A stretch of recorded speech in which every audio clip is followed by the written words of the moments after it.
할렐루야, 감사합니다. 오늘은 우리가 마태복음 27장을 보겠습니다. 자, 마태복음 27장은 우리가 두 번에 나눠서 보겠습니다. 오늘은 우리가 1절부터 31절까지 보고, 그리고 나누어서 다음에는 32절부터 66절까지의 내용들을 보도록 하겠습니다. 자, 마태복음 27장 이제 그 내용들은 보면은 28장과 구별이 되죠. 27장은 십자가 사건을 다루고 있는가 하면 28장은 부활 사건을 다루고 있죠. 특히 이제 27장 속에서 나타나고 있는 것 가운데서 대표적인 세 가지가 있다면은 예수님의 비하에 관한 부분에 절정에 달하는 것을 27장이 다루고 있습니다. 그래서 27장 보면은 예수님의 순환사에 관해서 예수님의 순환사에 관해서 이것이 이제 한 사건으로 나타나게 되는데, 그 먼저 첫 번째 사건이 바로 뭔가 하면은 십자가에 달리시는 사건입니다. 십자가에 달리시는 사건이고, 그 다음에는 십자가에서 달려서 어떻게 되는 겁니까? 십자가에서 죽으시는 사건이 나타나죠. 십자가에서 죽으심이고, 그리고 순환사 가운데서 이 비하의 절정입니다. 이게 이 비하의 절정이죠. 이 비하의 절정 가운데서 마지막으로 세 번째는 무덤에서 장사하심이죠. 무덤에서 장사하심. 요 세 가지 사건들이 장사하심. 이 세 사건이 27장에 대표적으로 나타나는 사건이라 볼 수가 있겠습니다. 자, 그런데 여기서 27장에서 여러분들이 잘 묵상을 하셔야 되는 겁니다. 그리고 관찰을 잘 하셔야 될 것들이 있습니다. 그것은 뭔가 하면은 왜라는 부분에 대해서 여기서 질문을 던지셔야 돼요. 여러분들 아시겠습니까? 왜 예수님께서 십자가에 달리셔야 되는가? 죽으실 때 왜 예수님께서 무덤에 장사돼야 되는가? 그죠? 그리고 왜 예수님께서 이런 십자가에 죽으시기 전에, 십자가에서 죽으시기 전에 먼저 어떻게 되는 겁니까? 먼저 법정에 서게 되는 것이고, 여기서 판결 받으시고, 그 다음에 여기서 집행을 당하시고, 그리고 죽으심이잖아요. 왜 이런 과정들을 거쳤는가라는 것입니다. 그죠? 여기서 27장은 반드시 질문하셔야 돼요, 여러분들요. 그럼 이 속에서 무슨 답이 있는가 하면은, 이 속에서 답이 나타나는 것은 예수님의 이 모든 부분들이 둘째 아담으로서의 이 상황을 걸어가야만이 된다는 것입니다. 그래서 이것이 바로 뭔가 하면은 바로 값이라는 것이었고, 이것을 하나의 사기라는 것으로서 우리가 그 내용들을 바라볼 수가 있습니다. 그런데 이게 둘째 아담으로서 왜 이제 이런 부분들이 일어나고 있는가 하면은 첫째 아담에 대한 무엇을 이루는 겁니까? 대속의 완성을 이루는 겁니다. 이 대속의 완성을 이루기 위해서 이 과정들이 필수입니다. 필수. 그 다음에 이 법정에 서기 전에, 제가 지난번에도 앞에도 말씀드렸죠. 그죠? 예수님께서 둘째 아담으로서의 그 집행을 당하기 전에 예수님께서 12제자가 있는데, 이 12제자 속에서 나타났던 상황이 있죠. 그죠? 그것이 바로 무엇입니까? 이 12제자 가운데서 유다와 그리고 베드로 사건이 있죠. 특히 유다의 이 사건은 심지어 주님께서 말씀하시기를 그는 차라리 나지 아니했으면 좋을 뻔하였느니라 그렇게 말하고 있지 않습니까? 그러면 안 나게 하면 되잖아요. 하나님이신 그분은 안 나게 할 수 있는 거잖아요. 그런데 태어나게 해놔놓고 안 나면 좋을 뻔했다는 것은 이건 무슨 이야기냐 말이에요. 그죠? 이 해석 정확하게 주어져야 되는 거예요. 그죠? 이 모든 문제들이 답이 어디에 있습니까? 첫 번째 아담에게 답이 있는 겁니다. 첫 번째 아담이 죄로 인하여서, 첫 번째 아담이 이 죄로 인하여서 하나님께 나타났던 대표적인 상황이 무엇입니까? 그가 하나님으로부터 배신하게 되는 것이었고, 이 속에서 하나님께서 진노의 그 모습이 나타나게 되는 거죠. 그래서 이 진노에 대한 부분들에 대한 가시와 응언키가 아주 이 부분들이 다양하게 나타나게 되는 겁니다. 그리고 이 배신에 대한 이 모든 부분도 이 12제자 속에서 담아 내려가는 하나의 답인 것이었습니다. 그렇기 때문에 이 가룟 유다 사건은 주님께서 이미 다 아시는 거죠. 아심에도 불구하고 제자들을 데리고 3년이 넘는 그 양육의 기간을 통해서 그리고 또한 그 속에서 상처를 받았던 가장 큰 이유는 바로 첫 번째 아담이 하나님의 말씀을 배역하고 쉽게 말하면 그 배신이라고 볼 수 있는 거죠. 그죠? 불순종이라는 그 부분을 통해서도 나타나고 있지만은 하나님의 마음을 아주 아프게 한 거죠.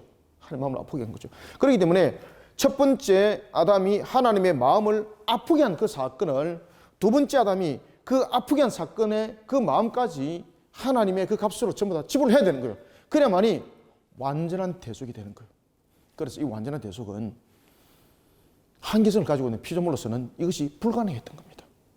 하나님의 진노의 값을 완전하게 해결할 수 있는 것은 유한성을 가지고 있는 인간으로서는 불가능한 사건이었습니다.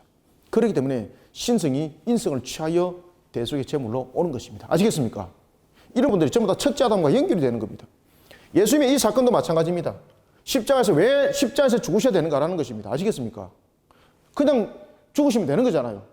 왜 해필이면 십자가에서 죽으셔야 되는 거라는 겁니다. 이미 창세기 3장 15절에서 보면은 그 십자가에 예표된 부분들을 말씀을 주고 있고, 그리고 또한 구약의 예언서를 통해서도 그런 사실을 말하고 있는데, 이런 부분들은 모두 다 하나님의 진노의 값 속에서 나타났던 이 가시 엉기를 해결하는 마지막 장면이었습니다. 이런 부분들이 27장에 그 내용이 담겨져 있는 겁니다. 그렇기 때문에 십자가의 내용은 무엇을 담고 있는가? 그리고 예수님께서 십자가에 달리시기 전에 어떻게 조롱당하죠? 그죠? 어떤 직분으로 조롱당합니까? 왕의 직분으로서 조롱당합니다. 왕직으로서. 이것은 바로 뭔가 하면은 아담이 가지고 있던 세 가지 직분, 왕, 선지자, 제사장의 직분 가운데서 가장 강력하게 사실은 작동되어야 될 직분이 왕의 직분이었습니다. 자, 여러분 보십시오. 아담이 하나님께서 모든 짐승들을 아담 앞에 세워놓고 그 이름을 짓도록 하죠. 그것은 무엇입니까? 왕권으로서의, 왕직으로서의 하나의 모습을 담아내라는 겁니다. 그 모든 부분에 대해서 조롱과 멸시를 함께 받는 겁니다. 그렇기 때문에 예수님의 죽는 죄목도 무엇으로 죽습니까? 네가 정말로 왕이냐? 이거로 죽는다니까요. 아시겠습니까? 그래서 저주로 죽어야 되는 거예요. 저주로. 그래서 십자가가 되어야 되는 거예요. 그래서 또 명패가 T자형에서, 원래는 이게 T자 형태였죠. 그죠? 고대 건동에서는 원래 말뚝형이었는데 이것이 예수님에 대한 죄목을 이 속에 적으면서 이게 뭡니까? 십자가 된 거죠. 그리고 이 죄목이 무엇이었습니까? 그렇죠. 이겁니다. 이게 여러분 그냥 지나가시면 안 됩니다. 유대인의 왕입니다. 유대인의 왕. 이것을 세 가지 언어로 썼지 않습니까? 히브리어, 그 다음에 헬라어, 그 다음에 로마어로 썼지 않습니까? 그죠? 조롱하면서. 이게 죄목이었습니다. 죄목. 왜 이 죄목으로 죽으셔야 되는가라는 것입니다. 이것이 전부 다 첫 번째 아담의 대속을 이루는 측면에서의 그 직분에 대한 부분, 그리고 그 모든 부분들을 이제 완성을 이루는 그 측면에서의 죽음이 있었어요. 이것을 우리는 철저히 첫 번째 아담과 우리는 대입을 시켜서 27장 보셔야 되고, 그 다음에 28장 그 내용들은 이제 모든 부분들을 회복시킨 측면에서 그 내용들을 발견하셔야 되는 거예요. 그래서 이런 부분들은 제가 이제 기독론을 통해서 뭐 이런 부분들에 글도 이제 쓴 것도 있습니다만은 한번 이제 기독론 강의를 한번 할 때 제가 여건이 되면 기도해 주십시오. 여건이 되면은 제가 이렇게 이제 그 유튜브에 강좌를 하나 개설을 해서 그렇게 이런 기독론 부분들, 그다음에 교리에 관한 부분들, 웨스트민스터 대여리 문답에 대한 부분도 196문을 그냥 안에 답만 말하는 것이 아니라 그 내용들이 무엇을 말하는가라는 측면에 대해서 7가지의 신학적 조명을 통하여 강의도 하고 또 PDF 파일로 이렇게 가르쳐 드리고 하려고 하는데 여러분들 기도해 주시기 바랍니다. 자, 27장을 이제 보겠습니다. 자, 그래서 이런 측면에서 27장은 이 왜라는 질문을 잘 하셔야 돼요. 왜라는 질문을. 왜 그렇게 했을까? 왜 그렇게 하셨을까? 왜라는 질문을 잘 하셔야 돼요. 27장은. 특히 27장 아시겠습니까? 이 부분만 가지고 이야기를 하면은 굉장히 내용들이 길어지기 때문에 또 갑자기 툭 던져 놓으면 또 여러분들이 또 당황할 수 있잖아요. 그래서 그냥 안에 내용들을 보면서 그냥 하나하나 그래 짚어 나가겠습니다. 그래서 예수님께서 여러분 이렇게 죄명이 유대인의 왕이라는 것은 그냥 단순한 것이 아닙니다. 이 유대인의 왕이라는 부분들은 바로 첫 번째 아담이 상실당했던 그 부분들을 회복시켰던 그 직분 가운데서 첫 번째 아담이 하나님 형상으로서의 가장 중요한 직분이 뭔가 하면 왕직에 대한 부분들입니다. 그래서 그런 부분에서 우리가 이해를 하셔야 되고, 또 하나는 예수님을 십자가에서 죽이실 때에 그들은 이 왕이라는 걸 통해서 두 가지의 내용들을 설명합니다. 하나는 종교적인 측면에서의, 그 다음에 두 번째는 정치적인 측면에서의 예수님은 죽임을 당하게 되는 것을 우리가 볼 수가 있습니다. 종교적인 측면에서는 유대인의 왕이라는 것은 종교적인 측면에서 무엇을 어긴 겁니까? 제3계명을 어기게 되는 것이죠. 그런가 하면 유대인의 왕이라는 것은 정치적인 측면에서는 유대인의 왕이라는 것은 무엇을 말하고 있습니까? 로마 정부에 대한 반역의 세력이라는 겁니다. 그러니까 어떤 법으로도 죽을 수밖에 없었던 그 모습, 바로 그것은 첫 번째 아담의 대속을 이루는 측면에서의 죽음이 되었다는 것입니다. 그래서 십자가에 달려서 죽으셔야 되는 거예요. 자, 이제 보겠습니다. 27장. 이 부분을 좀 상세하게 좀 이야기를 드리고 싶은데, 그러다 보면 27장이 진도가 안 나오고 이런 부분들은 제가 다음에 기독론에 대해서 강의를 할 때에 상세하게 가르쳐 드리도록 하겠습니다. 자, 27장. 자, 1절, 2절을 읽읍시다. 먼저 시작. 새벽에 모든 대제사장과 백성의 장로들이 예수를 죽이려고 함께 의논하고 결박하여 끌고 가서 총독 빌라도에게 넘겨주니라. 아멘. 자, 여기서 이제 보면은 총독 빌라도에게 넘겨졌더라라고 이렇게 말하고 있죠. 여러분들, 예수님께서 죽으실 때에 왜 계속해서 법정 속에서 예수님이 끌려당기면서 이렇게 결정을 지을까, 여러분들요? 이거는 또 이유가 있습니다. 그 이유는 바로 뭔가 하면은 첫 번째 아담이 그 죄라는 부분에 대해서 성립이 될 때에 그냥 사사로이 그냥 야, 이거 내 죄구나 이렇게 알게 된 것입니까? 안 그러면은 그 죄에 대해서 하나님께서 그 죄를 심판하시고 그 죄가 어떻게 될 것인지에 대해서 말씀을 하셨습니까? 말씀하셨죠. 그때에 하나님께서 법정을 여는 겁니다. 그래서 법정 효력이 생기는 겁니다. 그렇기 때문에 예수님께서 죽으실 때도 법정적인 측면에서 대표성을 가지고 그 효력을 발동을 시켜야 되는 겁니다. 그래서 법정이 세워져야 되는 겁니다. 하나님의 법정은 공의로운 법정이라고 말한다면은 하나님이신 그분이 사람의 몸으로 이 땅에 오셔서 대속을 이룰 때도 법정 위에 세워질 때에 그 법정이 사실은 공의로운 법정이 되지 못했습니다. 그럼에도 불구하고 그 법정 속에서 예수님의 죄가 하나의 법적인 측면에서 집행이 되어야 되는 것입니다. 자, 예수님께서 제일 먼저 붙잡히셔가지고 공회에 끌려갑니다. 이 산헤드린 공회는 유대 사회를 대표합니다. 이때에 유대 사회를 대표할 때에 이 산헤드린 공회가 일반적인 단순한 그러한 민사적인 문제, 그 다음에 간단한 형사적인 문제, 그 다음에 종교적인 문제, 여기서 집행 능력을 가지고 있었습니다. 그런데 모든 것에 대해서 민사적인 종교적인 부분에 대해서는 특별하게 분리됐지만 민사적인 문제와 형사적인 문제, 특히 형사적인 문제에 대해서는 로마 법정에 어떤 결정권이 함께 이 속에 결정권이 허락이 되어야 되는 것들이 있었습니다. 그 가운데 대표적인 것들이 예를 무엇인가 하면 사형 집행권입니다. 이런 산헤드린 공회는 우리가 일반적으로 새벽 6시 이후에 이 법정이 열렸을 때의 정상법정입니다. 정상법정입니다. 그런데 예수님은 산헤드린 공회에서 이 새벽 6시 이전에 불법적 공회에서 이미 제목이 정해져 내려오게 되는 겁니다. 그런가 하면은 빌라도의 법정도 마찬가지입니다. 빌라도가 법정에 세워졌을 때에 그 자신의 법정은 모든 것이 로마 법에 의해서 세워졌다고 말하지만은 법의 판결은 공의롭게 판결을 하는 것이 아니라 그가 민심을 읽고 그들이 원하는 판결을 해준 거잖아요.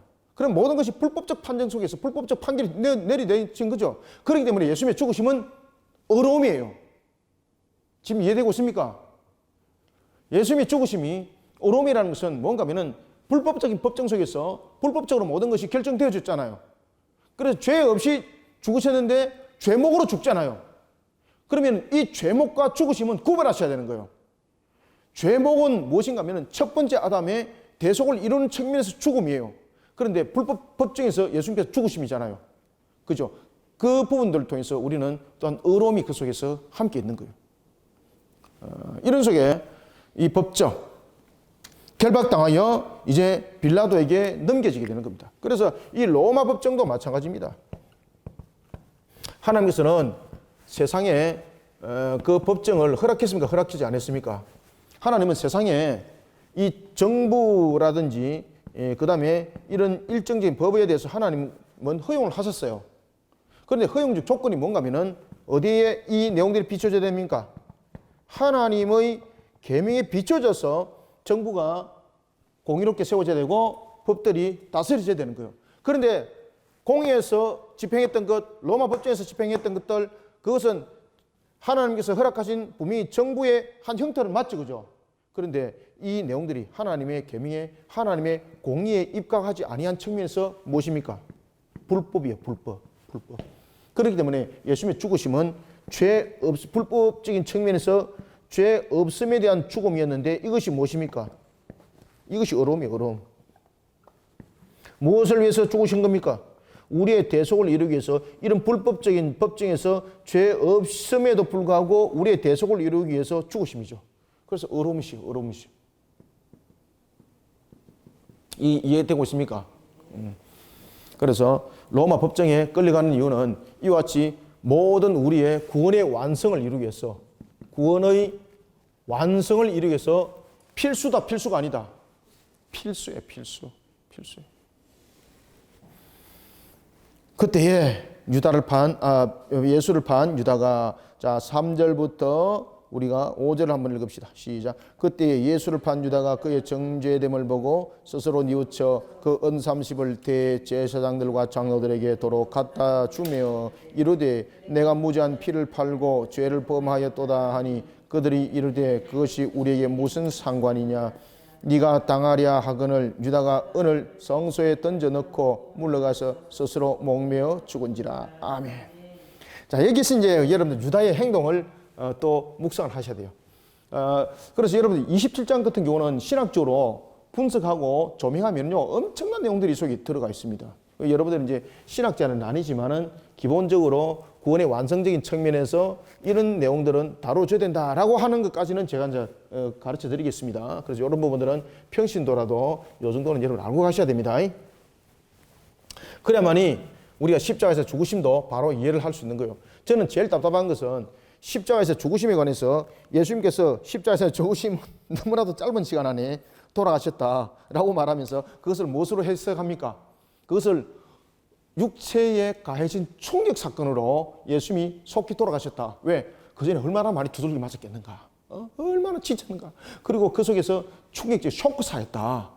여러분들 그렇게 해석하니까 이 성경에서 우리의 구원의 완성이 이루어지지 않는 겁니다. 예수님께서 여러분 쇼크사로 죽은 것이 아닙니다. 창세기 요한복음 19장 30절에서 굉장히 중요한 내용을 다루고 있습니다. 다 이뤘단 말입니다. 다 이뤘기 때문에 더 이상 십자가 위에 달려 계실 필요가 있습니까? 없습니까? 없는 겁니다. 그러니까 그 다 이뤘다는 걸 통해서 스스로 생명을 거둬가시는 거예요. 왜? 더 이상 대속을 이루기 위해서 십자가에 달릴 이유가 없기 때문입니다. 그래서 다 이뤘다고 그러시고 돌아가셨는데 이것을 예수님의 나약한 부분을 좀 더 미화적인 측면에서 해석하기 위해서 의로적인 측면으로 접근을 하는 거예요. 야, 그때 예수님이 얼마나 많이 두들겨 맞았는지 쇼크사. 그러면서 충격적인 부분에서 이게 흉곽이 처졌을 때 많은 몸이 찢었을 때 많은 몸이 그 무게에 의해서 탁 내려갈 때 이 흉곽이 폐가 탁 닫혀지는 그런 또 쇼크가 생긴다. 그래서 예수님께서 빨리 돌아가실 수밖에 없다라고 의학적으로 이야기를 하고 있습니다. 말도 안 되는 소리입니다. 예수님은 십자가에 달리신 신성과 인성 속에 양성으로 계시는 분입니다. 알겠습니까? 하나님은 죽은 마른 뼈도 에스겔서 37장에 나타나죠. 죽은 마른 뼈도 생명을 그리고 그 생기가 사람의 생명으로 살아나게 할 수 있는 바로 그런 분입니다. 그런데 그런 하나님이신 예수님을 인간의 인성을 앞세워서 쇼크사로 그것을 해석하는 그런 잘못된 그런 가르침들을 유포를 하고 그것도 또 가르치는 사람들이 또 있던 걸 제가 봤습니다. 제가 한심스럽죠. 그때에 예수를 판 유다가, 자 그러면은 여러분들 유다가 예수를 왜 팔았는가는 제가 앞에도 말씀드렸죠. 유다가 예수님을 팔은 이유는 뭔가 하면은 바로 자기의 목적을 이루는 측면에서의 예수가 아니었던 거죠. 특히 이 유다 같은 경우는 에센의 민족 성향을 가지고 있는 이 에센의 파로서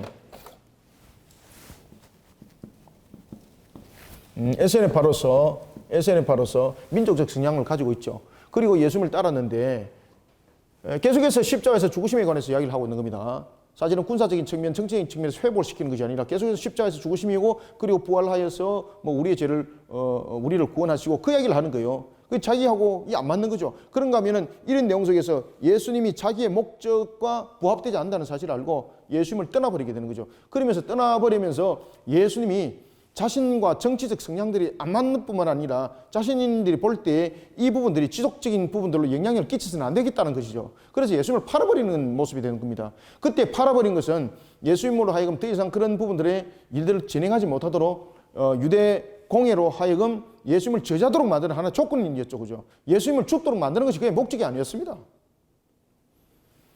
그렇지만 이 유다의 이 모습 속의 이 행위는 바로 뭔가 하면은 아담이 하나님의 마음을 아프게 한 그 값에 그 행위가 유다의 행위가 그 값에 하나님의 모습이었습니다. 첫 번째 아담.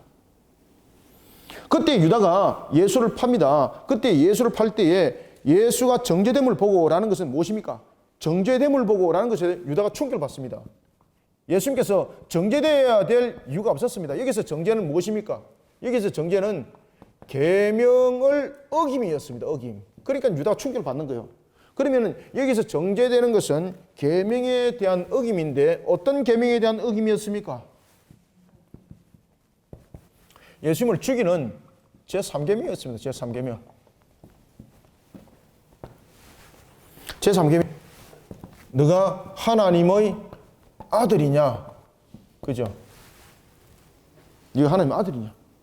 그리고 네가 유대인의 왕이냐? 이 부분들은 전부 다 무엇입니까?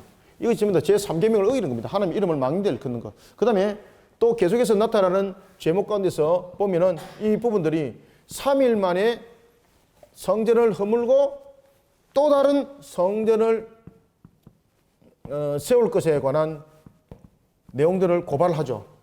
그때에 또 다른 성전은 무엇을 말합니까? 또 다른 성전이라는 것은 그들에게는 충격적 사건입니다. 유대공에서는. 왜냐하면 이 또 다른 성전이라는 것은 무엇을 의미를 하고 있습니까? 지금에 있는 자신들의 그 믿음의 터에 대한 조직들을 다 무너뜨린다는 거죠. 그럼 새로운 조직을 구성한다는 것이고, 첫 번째는 새 조직을 구성한다는 것이고, 두 번째는 어떤 의미가 이 속에 부여하게 될 수가 있습니까? 또 다른 종교입니다. 종교. 또 다른 종교.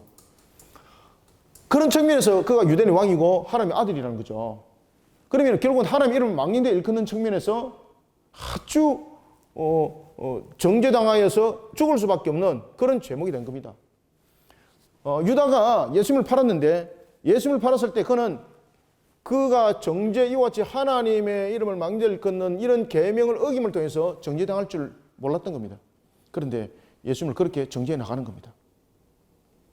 사내들인 공에서 그렇게 정죄해 나갔던 겁니다.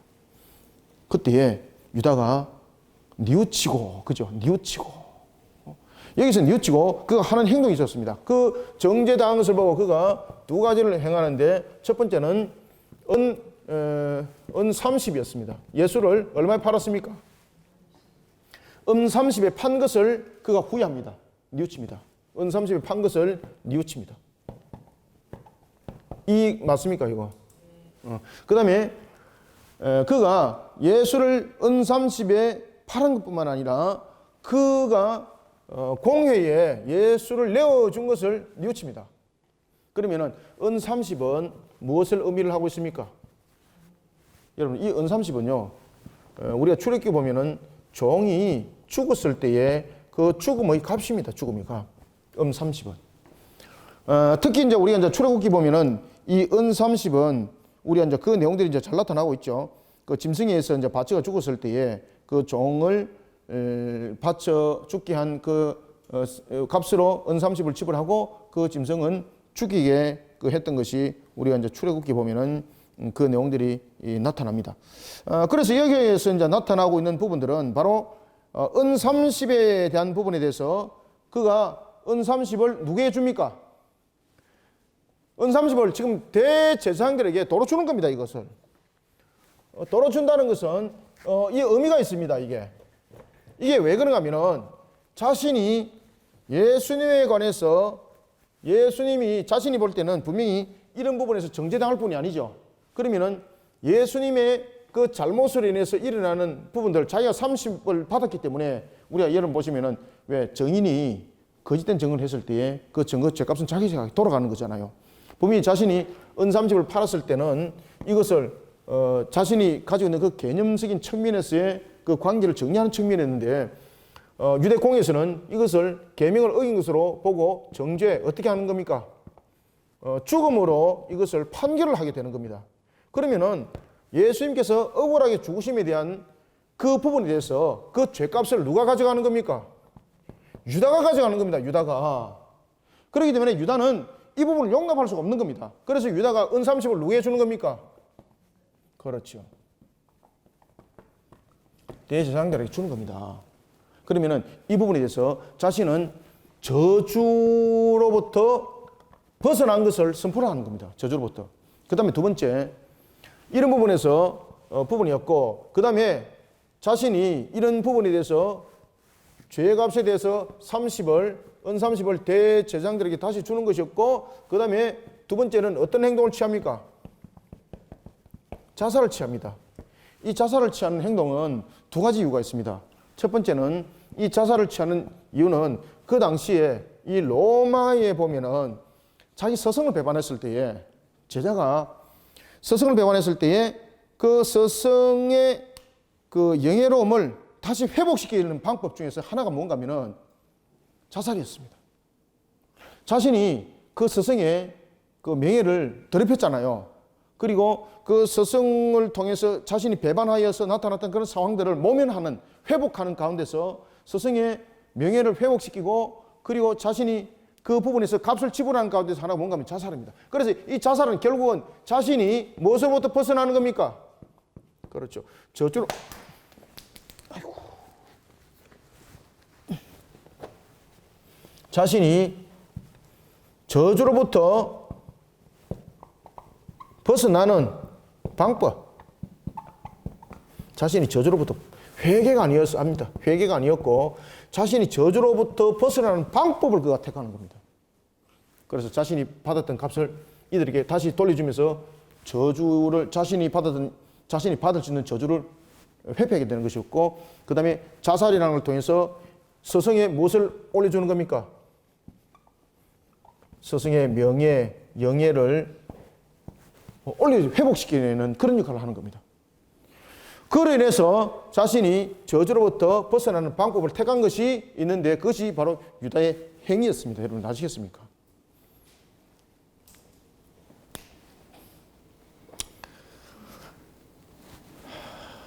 4절 이르되 자기의 죄가 근본적으로 하나님에 대한 그런 범죄였음을 그는 깨달았던 거죠. 4절 이르되 내가 무지한 피를 팔고, 그죠? 무지한 피를 팔고. 그리고 예수님께서는 그렇게 정죄단 계명에 대한 어김으로 정죄를 당할 이유가 없는 거죠. 왜냐하면 자신이 따라다니면서 3년 동안 그런 일들은 없다는 것은 스스로 자신이 알고 있는 바고, 그리고 거기에 대해서 또 정인이잖아요. 4절 무지한 피를 팔고 죄를 범하였도다. 그죠? 그러니까 이 죄값이 유다에게 지금 온 거죠. 그리고 이 저주로부터 자신은 견딜 수가 없는 거죠. 그렇기 때문에 이 저주를 벗어나는 측면에서 두 가지 행동을 하는 겁니다. 그가 가지고 있는 30을 대제사장들에게 돌려주고, 그리고 그는 자살을 하는 겁니다. 죄를 범하였도다 하니 그들이 이르되 이것이 우리에게 무슨 상관이냐? 네가 당하라. 자 보십시오. 대화 내용들. 그리고 5절 보세요. 5절 굉장히 중요한 내용입니다. 5절 유다가 은을 어디다 던집니까? 성소에 던지고 던져 넣고. 이거는 무슨 이야기입니까?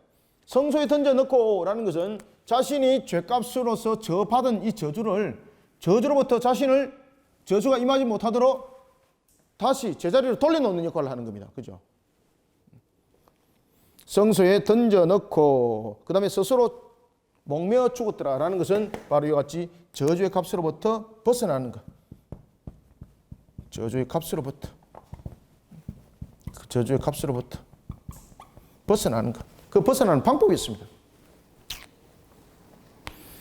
그때에 5절 유다가 스스로 목매어 죽었는데 대제사장들이 여러분 어떻게 행동을 취하는지 한번 봅시다. 자, 6절. 자, 7절, 8절 시작. 대제사장들이 그 은을 거두며 이르되 이것은 피값이라 성전고에 넣어둠이 옳지 않다 하고 의논한 후 이것으로 토기장의 밭을 사서 나그네 묘지를 삼았으니 그러므로 오늘날까지 그 밭을 핏밭이라 일컫느니라. 아멘. 자, 여러분 보십시오. 성전고에 넣어둠이 옳지 않다. 왜? 이 부분들은 핏값이라는 거죠. 그 핏값은 두 가지의 핏값이 될 수가 있습니다. 하나는 예수를 죽이는 은30이었죠. 그 다음에 던져 넣은 자가 또 자살하는 거죠. 그래서 핏값이라는 부분들. 자, 그러면은 이들이 은30을 준 것에 대해서 스스로 부정하는 겁니다. 이 은30이 하나님의 공의로움에 의한 법정이었다면 이 은30은 분명히 성전에 넣어야 합당하는 것입니다. 그런데 그들 스스로가 지금 법정이 부정한 법정, 불의한 법정, 바로 어떤 법정이라는 것을 인정하는 겁니까? 불법적으로 법정이 열려진 것을 지금 이 내용이 설명하는 겁니다. 스스로 인정하는 겁니다. 핏값이라 성전고에 넣어둠이 옳지 않다. 그죠? 그러면은 자신들이 은 30을 주고 가룟 유다를 통해서 이루고자 했던 그 일들이 전부 다 불법이라는 이야기, 불법이라는. 이들은 가룟 유다가 예수를 넘겨준 조건으로 자신들이 준 돈, 그것을 스스로 지금 부정하다고 여길 뿐만 아니라 또한 오늘 본문에도 보면은 그 돈으로 무엇을 사는 겁니까? 핏값이라고 말하면서 7절 의논한 후에 토기장의 밭을 사서 나그네의 묘지를 삼았다. 여러분들 왜 나그네의 묘지를 샀을까? 은30으로. 은30으로 나그네의 묘지를 산 이유가 무엇일까 여러분들요? 그래서 제가 27장 계속해서 질문을 잘 던지라 그랬잖아요. 이게 뭔가 하면 여러분들요, 그들은 이 은30으로 생명의 값이지 않습니까? 이게 생명의 값이거든요. 그런데 이 생명의 값을 그들이 부정하게 지금 지불했다는 뜻입니다. 그리고 이 은30을 통해서 지금 생명의 값이 부정하게 지급이 되었기 때문에 이것을 가지고 유대인의 밭을 사면 됩니까? 안 됩니까? 이것을 가지고 유대인의 뭔가를 사게 되면 유대인 자체가 부정하게 되는 겁니다. 그래서 그 은30을 소진을 시키는 거예요. 그때 소진을 시킬 때 그들이 어떻게 소진시킵니까? 나그네 묘지를 사는 거예요. 나그네 묘지. 여러분들 나그네는 이방인들이죠. 이방인들은 우리가 정한 부분이 아니라 부정함에 대한 하나의 대명사죠. 그리고 이들에 대한 묘지는 그들이 나그네들이 죽었을 때에 매장자가 필요하잖아요. 그죠? 그런 측면에서 그들은 부정한 은30을 가지고 부정한 묘지를 사는 거예요. 이게. 왜? 유대인의 묘지를 사는 것이 아니라 유대인을 위한 뭔가를 하게 되면 유대인 자체가 부정하게 되는 거예요. 그러면은 결국은 이 은30은 불법적인 법정을 통해서 불의한 것을 통해서 모든 일들은 진행되어졌습니다라는 스스로 고백과 똑같습니다. 그러면은 예수님은 왜 이러한 불의한 법정, 불법적 법정 속에서 죽으셔야만이 되었는가라는 것은 바로 법정적 효력을 발휘하기 위함이었고, 이 불법적 법정을 통해서 뭐가 그 속에서 나타나는 겁니까? 예수님의 죽으심은 의가 나타나기 때문에 이 불법적 법정이 열려져야 되는 것입니다. 지금 이해됐습니까? 예수님께서 왜 불법적 법정에서 돌아가셔야 됩니까? 두 가지 이유입니다. 첫 번째는 무엇입니까? 예수님의 죽으심이 법정적 효력을 발생해야 되는 겁니다. 두 번째는 무엇을 위해서 불법적 법정에서 예수님께서 돌아가셔야 됩니까? 예수님께서 불법적 법정에서 돌아가셔야 될 이유는 두 가지인데, 첫 번째는 법정적 효력을 발생시키기 위함이었고, 두 번째는 무엇입니까? 예수님께서 죽으심에 관한 부분들이 무엇으로 나타나게 되는 겁니까? 그렇죠. 예수님의 죽음이 의로 나타나기 위한 하나의 법적인 형태입니다. 이 불법적 법정이. 지금 이해되고 있죠?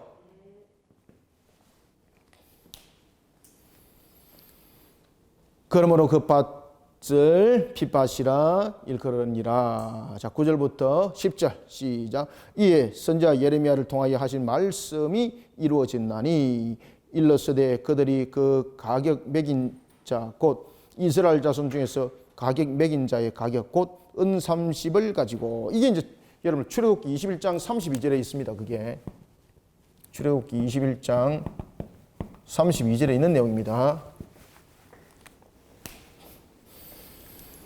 가격 매긴 자의 가격 곧 은 30을 가지고, 은 30을 가지고 토기장의 밥값으로 주었으니 이는 주께서 내게 명하신 바와 같으니라 하였더라. 아멘. 이 모든 것까지 이루심입니다. 그러면 예수님께서 그 은 30에 죽으셨을 때에 이 은 30으로 이방인의 죽음의 밭을 샀죠. 이거는 하물며 무엇까지 이름이 유하기 위하였습니까? 이방인의 구원까지 이 속에 전부 함께 이름입니다.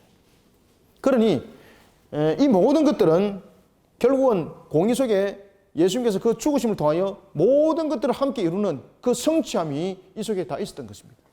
그래서 이 나그네 묘지는 결국은 또한 유대인만의 구원을 말하는 것이 아니라 예수님의 죽으심으로 사게 된 밭이죠. 이 밭이 어떻게 산 겁니까? 예수님의 죽음의 값이죠. 죽음의 값을 통해서 이 밭을 샀다는 걸 통해서 이방인의 무엇을 말하고 있습니까? 그렇죠. 이방인의 구원을 이 속에서 함께 설명을 하고 있다. 이것이 예언의 성취다. 예언의 성취다. 자, 여러분 27장은 이렇게 그 많은 내용들을 사실은 내포를 하고 있습니다. 이런 부분들은 기본적으로 좀 아셔야 됩니다. 다음에 이제 예수님께서 이런 과정을 두시고 이제 십자가에 못 박히기 위하여 빌라도 법정에, 로마 법정에 넘겨지는 장면, 그리고 십자가에 달리기까지의 장면 오늘 보도록 하겠습니다. 자, 11절부터 14절 한번 읽읍시다. 시작. 예수께서 총독 앞에 섰음에 총독이 물어 이르되 네가 유대인의 왕이냐? 예수께서 대답하시되 네 말이 옳도다 하시고 대제사장들과 장로들에게 고발을 당하되 아무 대답도 아니하시는지라. 이에 빌라도가 이르되 그들이 너를 쳐서 얼마나 많은 것으로 증언하는지 듣지 못하였느냐 하되 한마디도 대답하지 아니하시니 총독이 크게 놀라워하더라. 아멘. 총독이 놀라워합니다. 왜? 이미 총독이 지금 답을 주고 있는 거죠. 네 변론하라는 거죠. 로마 법정에서 변론하라. 그러면은 네가 살 길이 있다는 겁니다. 그때 예수님께서 어떻게 변론하고 있습니까? 네 말이 맞다. 그 네 말이 맞다는 것은 예수님께서 죽으심이 무엇을 어떤 의미를 담고 있는지를 이제 설명을 하게 되는 겁니다. 그때에 자 앞에서도 제가 서론을 말씀드릴 때에 이미 말씀을 드렸는데, 자 예수님께서 죽으시는 죽음의 죄목이 무엇입니까? 죄명이 유대인의 왕입니다. 유대인의 왕. 자 이것이 유대 법정에서는 어떻게 작용하고, 그 다음에 두 번째 로마 법정에서는 어떻게 작용을 할까? 여러분들, 유대 법정에서는 유대인의 왕이라는 것은 하나님의 이름을 망대를 긋는 거죠. 유대인의 왕은 누가 유대인의 왕입니까? 하나님을 말하는 거죠. 하나님. 그래서 유대 법정에서는 제 계명의 세 번째 3계명을 세 번째 계명을 어기는 겁니다. 그것은 하나님의 이름을 망령되이, 하나님 이름을 망령되이 일컫는 겁니다. 하나님 이름을 팔아먹어서 자신이 왕이 된다는 거죠. 그래서 유대 법정에서 무엇을 묻습니까? 네가 하나님의 아들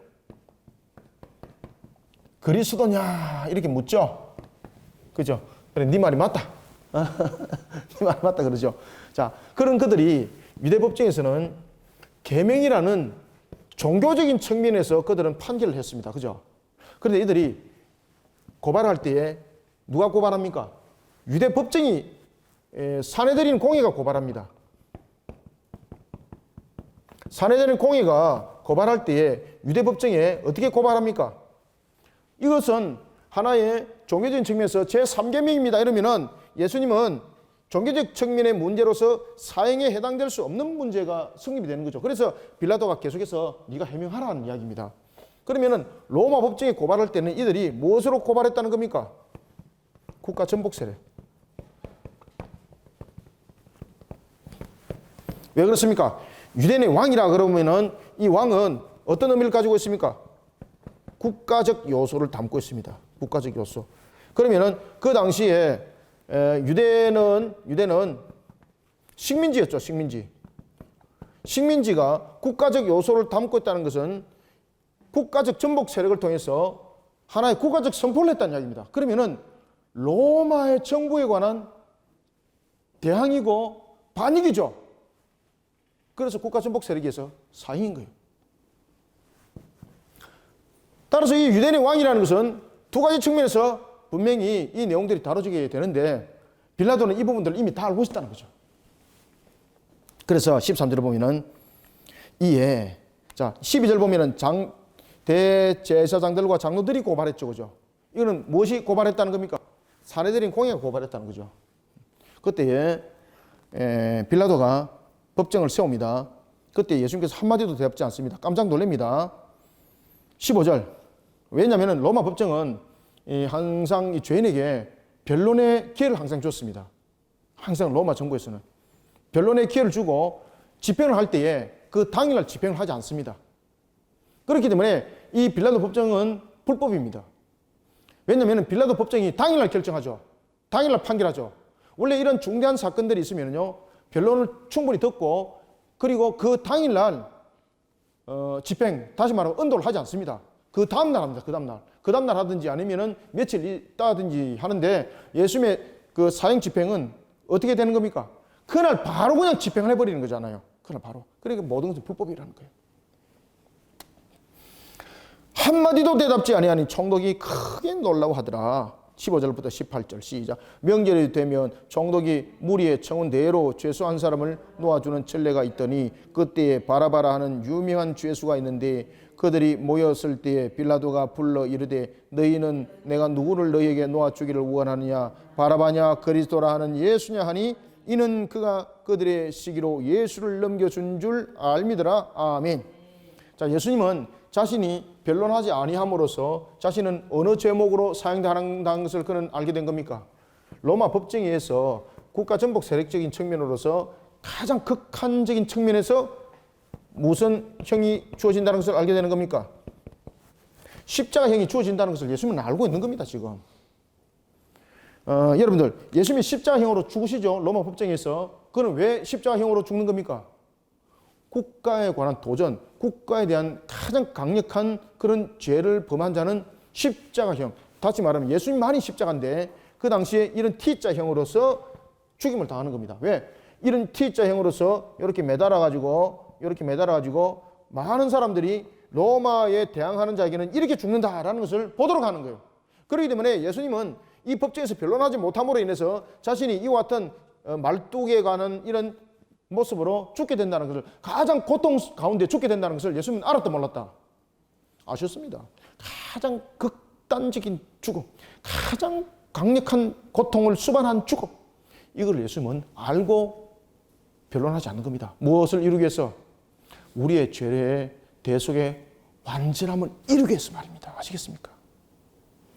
여러분들, 예수님께서 만약에 법정에 서지 않았다면 예수님께서는 십자가에서 죽으실까요? 안 죽으실까요? 십자가에서 안 죽습니다. 이 십자가는 법정에서만 언도를 하는 겁니다. 로마 정부에서만. 아시겠습니까? 이 유대인들은 이런 십자가의 그런 그 형태를 언도를 할 수가 없습니다.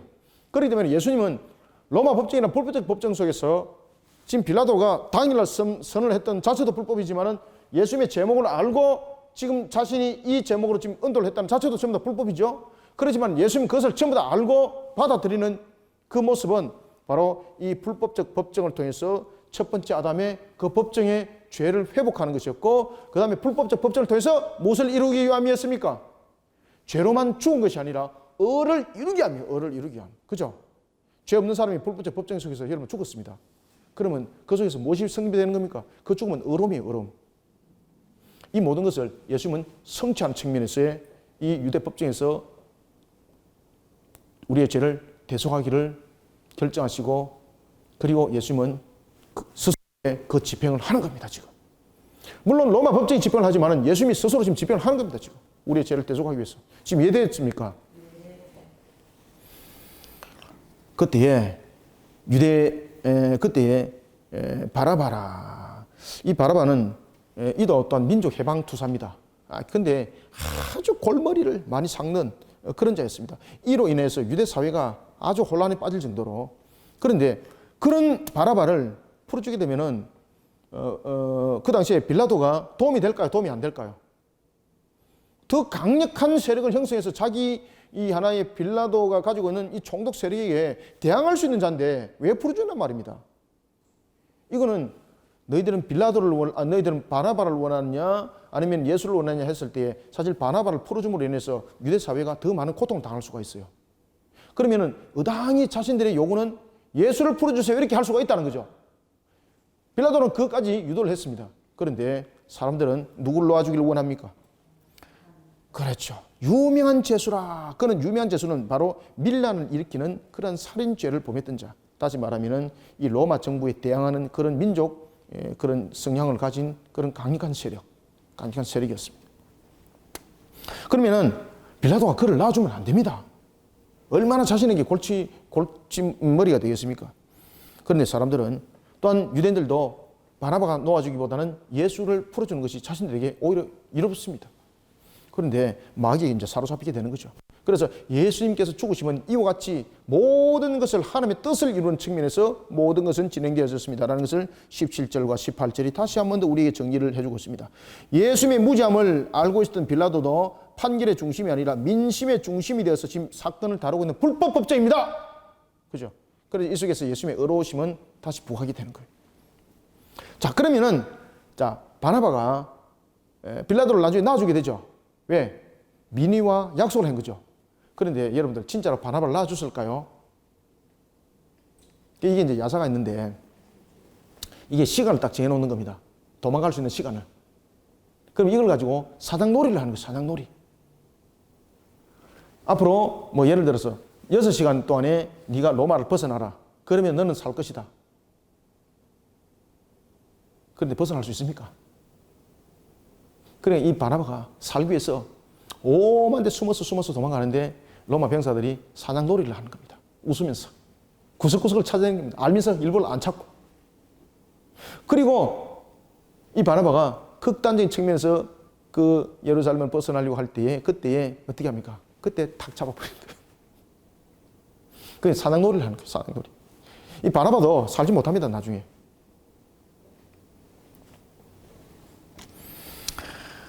그때에 총독의 아내였던 클라우디아가 그때에 바나바의 아내 이름이 무엇이었습니까? 클라우디아. 빌라도의 아내입니다. 빌라도의 아내가 클라우디아가 꿈을 꾸게 되는 거죠.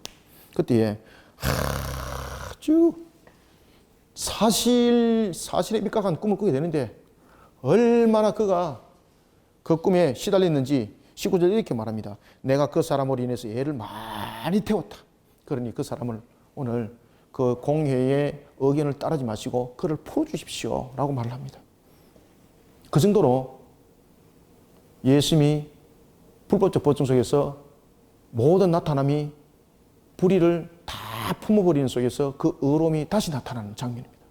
그건 아무 죄도 없습니다. 누구의 입을 통해서 증명이 되고 있습니까?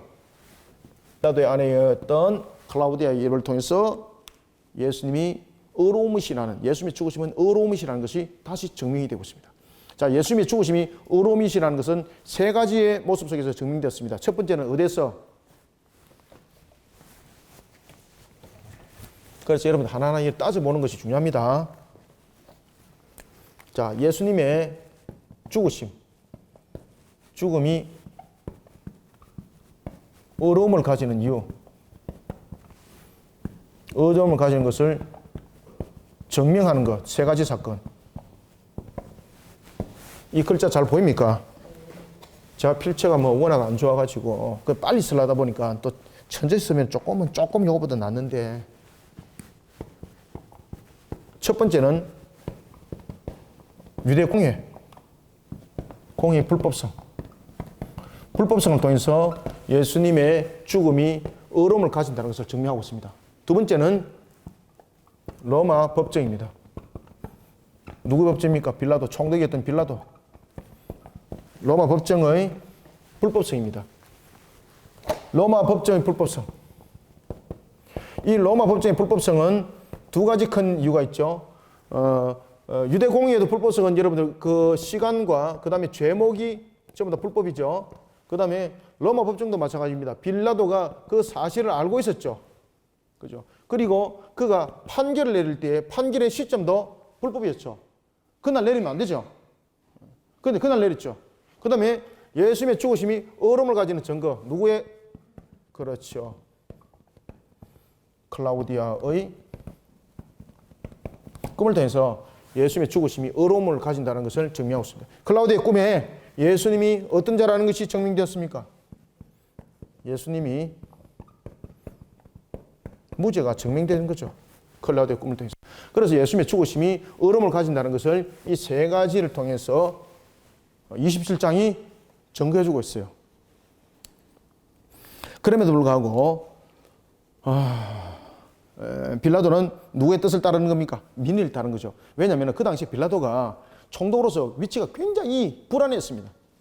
그리고 사실은 이렇게 법정에서 선포를 하고도 나중에 빌라도가 예루살렘의 총독으로서 얼마 가지 못합니다. 결국은 로마 본부로부터 그가 호출당하게 되고 그가 가지고 있는 모든 직분 박탈당합니다. 나중에. 자, 읽읍시다. 자, 20절부터 자, 22절까지 시작. 대제사장들과 장로들이 무리를 권하여 바라바를 달라 하게 하고 예수를 죽이자 하게 하였더니 총독이 대답하여 이르되 둘 중에 누구를 너희에게 놓아 주기를 원하느냐 이르되 바라바로소이다. 빌라도가 이르되 그러면 그리스도 하는 예수를 내가 어떻게 하랴? 그들이 다 이르되 십자가에 못 박혀야 하겠나이다. 빌라도가 이르되 어찌미냐 무슨 악한 일을 하느냐? 그들이 더욱 소리질러 이르되 십자가에 못 박혀야 하겠나이다 하는지라. 아멘. 자, 십자가에 못 박히는 이유는 무엇입니까? 로마 정부에 반대했던 반역 세력들이죠. 그러니 예수님은 그러한 죄목으로 죽여주십시오 이 말이잖아요. 그러니 여러분들요, 이 빌라도 법정이 지금 사실에 대해서 지금 집행을 하는 것이 아니라 불법적으로 집행을 하는 거죠. 이 속에 예수님의 죽으심은 의로움을 가진다는 거예요. 의로움을 가지는 거예요. 그러면서 이제 바나바를 내어주면서 바나바도 사냥놀이에 로마 병사들의 사냥놀이감이 되는 겁니다. 사냥놀이감이 되는 겁니다. 자, 23절 읽었죠? 24절, 25절, 26절 세 절 읽읍시다. 시작. 빌라도가 아무 성과도 없이 도리어 밀란이 나리는 것을 보고 물을 가져다가 무리 앞에서 손을 씻으며 이르되 이 사람의 피에 대하여 나는 무죄하니 너희가 당하라. 백성이 다 대답하여 이르되 그 피를 우리와 우리 자손에게 돌릴지어다 하거늘 이에 바라바는 그들에게 놓아주고 예수는 채찍질하고 십자가에 못 박히게 넘겨주니라. 아멘. 자, 여기서 이제 강조되는 단어가 하나가 있는데 그것은 무언가 하면은 백성이 다 대답하되, 그죠? 다 대답합니다. 그 다음에 22절 보세요. 그들이 다 이르되. 요거는 여러분들 그냥 그 머릿속에 암기하셔야 됩니다. 예? 예수님이 의로움을 가지는 것을 증명하는 것. 이 세 가지의 내용들이 사건이 27장에 우리에게 그것을 조명해 주고 있습니다.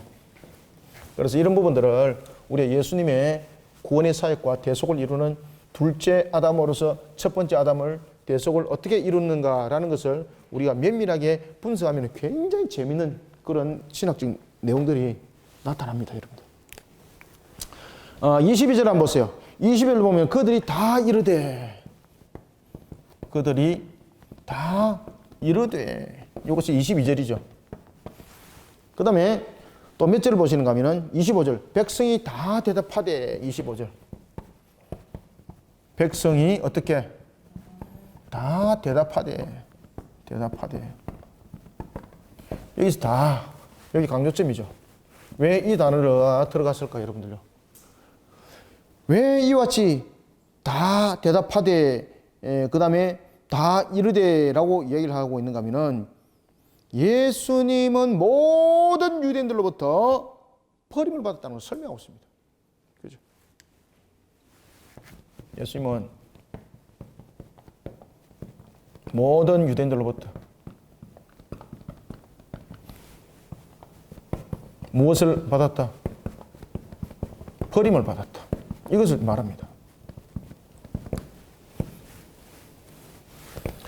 그럼 이게 무엇입니까? 이게 이제 예수님께서 죄인으로서의 모습을 담는 겁니다. 첫째 아담이 에덴 동산을 벗어날 때에, 에덴 동산을 벗어날 때에 두 가지 모습을 담죠. 하나는 샌드라는 내어보내고, 또 하나는 드로브 아웃이라는 쫓아보내고, 그죠? 쫓아보내고. 이게 무엇을 말하고 있는가 하면은 창세기 3장에 쫓아냄을 담고 있습니다.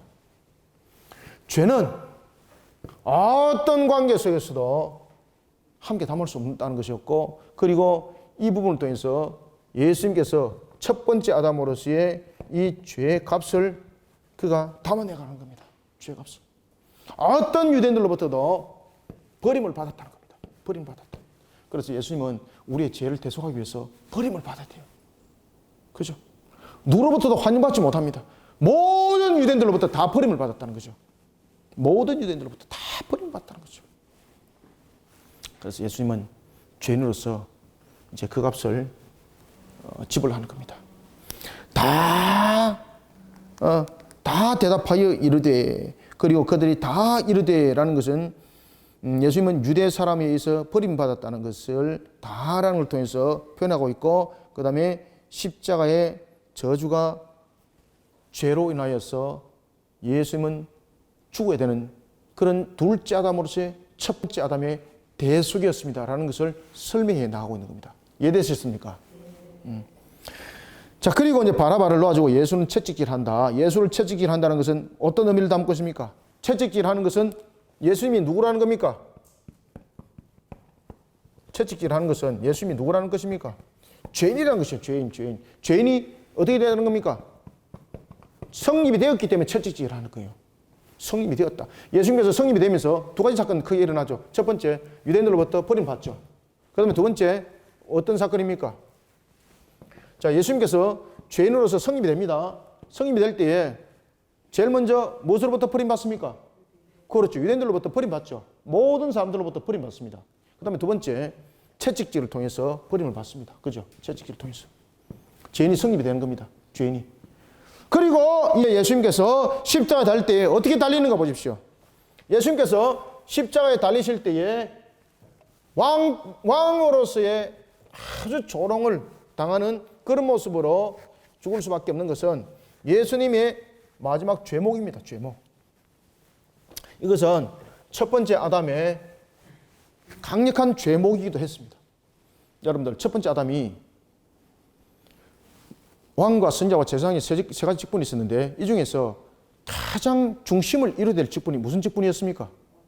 왕직 직분이 있습니다. 왕직 직분. 그래서 왕의 직분을 가지고 짐승들의 이름을 다 거론하고 그 이름들을 지었잖아요.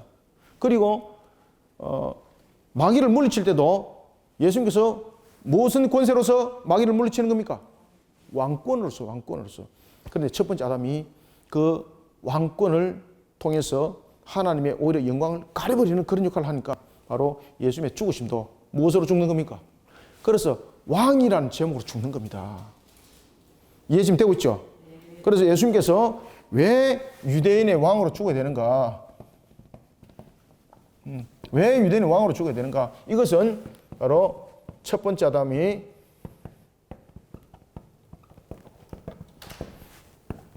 첫째 아담에 대한 부분들이, 이 둘째 아담이 그 모든 부분들을 성취한 측면에서의 뜻을 이루기 위함이었습니다. 그래서 유대인의 왕으로서 그 제목으로 죽여만이 되는 겁니다.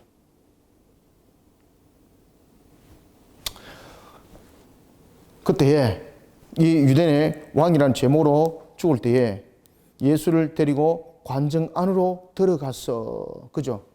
재판에 이제 관정 안으로 들어갔다는 거죠. 그런데 이것이 판결이 그 다음에 내려지는 것이 아니라 이미 판결하고 지금 관정에 들어가는 겁니다.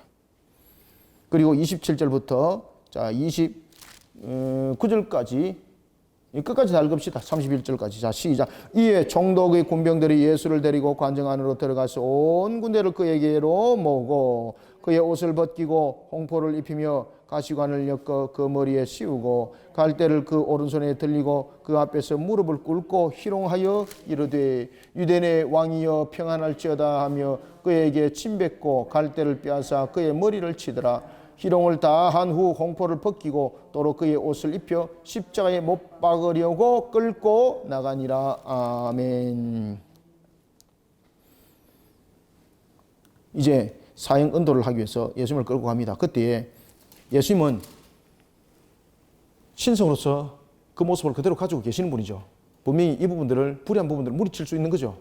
분명히 불법적 법정이었습니다. 하나님의 공의적인 측면에서 이 부분들은 용납할 수 없는 겁니다. 그럼에도 불구하고 예수님이 신성으로서 인성을 취하였던 가장 큰 이유가 무엇입니까? 구원을 이루기 위함이에요. 구원을 이루기 위함이에요. 그리고 또한 구원을 이룰 때에 그 구원의 행위가 의로움이 함께 수반이 되어야 되는 것인데 그것이 바로 불법적 법정을 이용하는 것이었습니다. 그래서 예수님이 죽으신 의로움이신 거예요. 그저 단순하게 아담의 죄로만 죽은 것이 아니에요. 죽으심 자체가 불법적 법정을 통해서 죽으심이죠. 그런 예수님의 죽으심은 값심과 동시에 의로움인 거예요. 이해되시죠? 그때 예수님께서 죽으심은 바로 무엇인가 하면은 이 유대인의 왕이라는 걸 통해서 첫 번째 아담이 가졌던 그 직분이 바르게 행하지 못한 그 행동을 마지막에 그 죄목으로 죽는 거예요. 마지막으로. 그래서 이 세 가지 직분 가운데서 가장 중심적 직분이에요. 세 직분 가운데서 중심적 직분이 뭡니까? 그렇죠. 왕직이에요. 왕직. 이것이 직분의 대표성이에요. 대표성.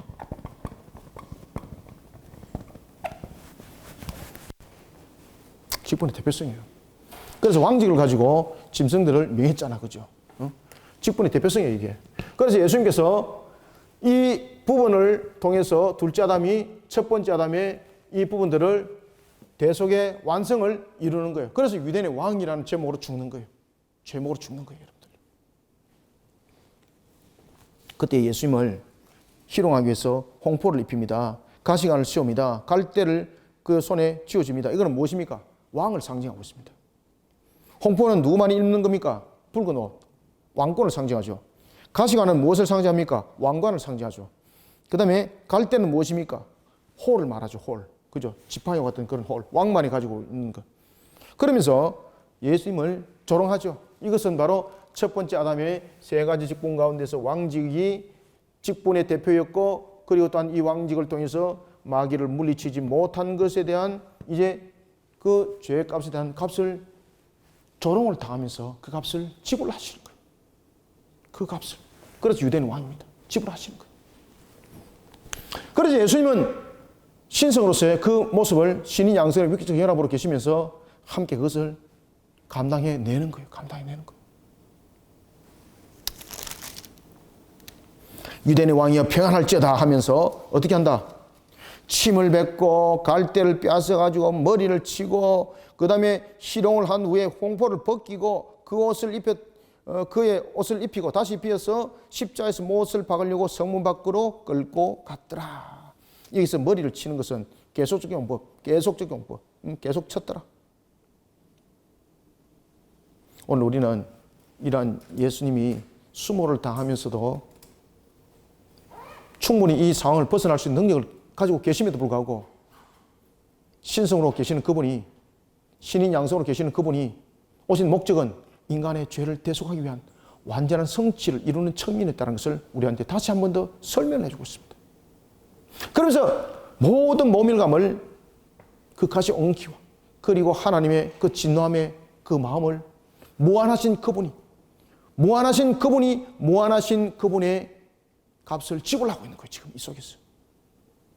여러분, 사람의 인성적인 측면에서 가지고 있는 그 한계적인 측면에서는 아무리 우리가 고난을 당해도 마음이 틀어버려진, 마음이 서운함을 가지고 마음의 서문함을 가진 그런 무한성을 가진 그분의 무한성을 해결할 수가 없어요. 누구만이 해결할 수 있습니까? 같이 무한성을 가지고 있는 그분만이 이 문제를 해결할 수 있는 거예요. 그렇기 때문에 이 모든 부분을 통해서 하나님의 그 마음, 하나님의 그 진노의 그 값, 마음의 그 선함, 그것이 인성의 값으로만 해결되는 것이 아니라 무엇으로 그 문제가 해결되는 겁니까?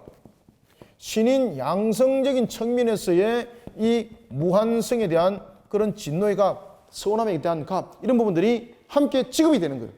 만약에 인성으로만 계신다면 예수님이 어떤 조롱을 당하더라도 하나님의 무한하신 값은 이것은 완전한 성취적인 측면에서 지불이 된다 안 된다? 못 됩니다, 여러분들요. 그래서 신성이 있기 때문에 신성이 이 당하는 고통은 무한성의 고통이에요. 무한하신 그분에 대한 값이 되는 거예요. 그래서 조롱을 당하는 데 있어서 신성을 가지고 계시는 그분이 분명히 이 문제를 해결할 수 있는 거죠. 그런데 그 모든 문제를 참아내는 거예요. 왜? 무엇 때문에? 첫 번째 아담이 범했던 그 죄에 대한 무한성을 갚아내는 측면에서 신성이 고난을 함께 당하는 거예요. 그래서 예수님의 당하심은 신인 양성이 어떤적인 측면에서 그 고통을 당하는 겁니까? 한 인격 속에서 이 고통을 당하는 거예요. 여러분들 아시겠습니까? 한 인격 속에서. 그래서 그 무한한 값에 대한 지불이 되는 것입니다. 오늘도 우리가 마태복음 27장을 통해서 예수님께서 십자가에 달리시기 전까지의 이 사건들이 어떤 측면의 기독론적인 측면에서 어떤 내용들을 담고 있는지를 우리가 이제 간략하게 봤습니다. 그리고 이제 다음에는 우리가 32절부터 이제 66절까지 그 내용을 통해서 27장을 또한 마무리를 하도록 하겠습니다. 자, 오늘 여기까지입니다. 수고하셨습니다.